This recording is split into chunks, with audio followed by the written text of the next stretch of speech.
It started on a Tuesday, 3:47 a.m., when I received a strange request from Dr. Lee. I work the 3 a.m. overnight shift at St. Michael's Hospital in Denver, where the emergency room is always busy. It's a weird schedule, but it pays the bills and I've gotten used to the routine. Dr. Lee was one of the researchers conducting a sleep study on patients who needed observation during the night. They had a small room in the hospital dedicated to the project with a single bed, some monitors, and a camera that recorded everything that happened while the patient slept. I helped Dr.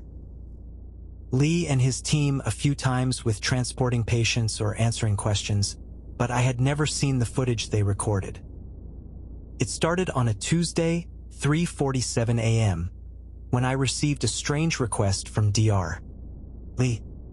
He asked me to grab him the patient files from the previous week, which I did. When I handed him the folder, he flipped through it quickly and handed it back to me. "Thanks," he said. Then he turned back to the monitor showing the patient's vitals.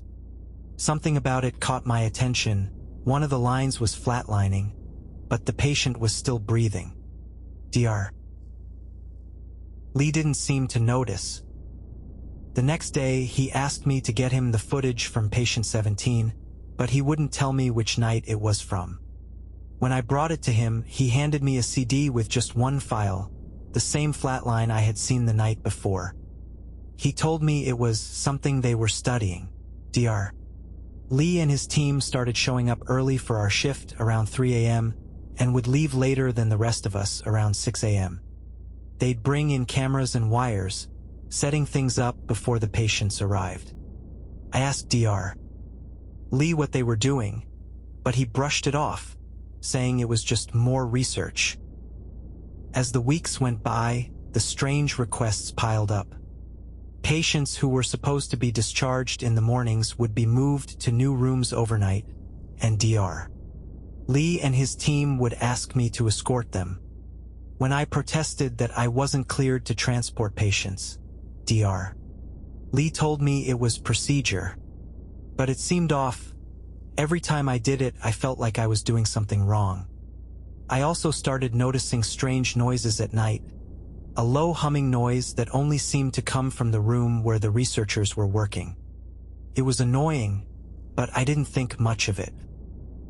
It wasn't until I started getting strange looks from the other hospital staff that I realized something was amiss. They'd catch me staring at the patient files or ask me questions about Dr. Lee's project, but I couldn't give them any answers.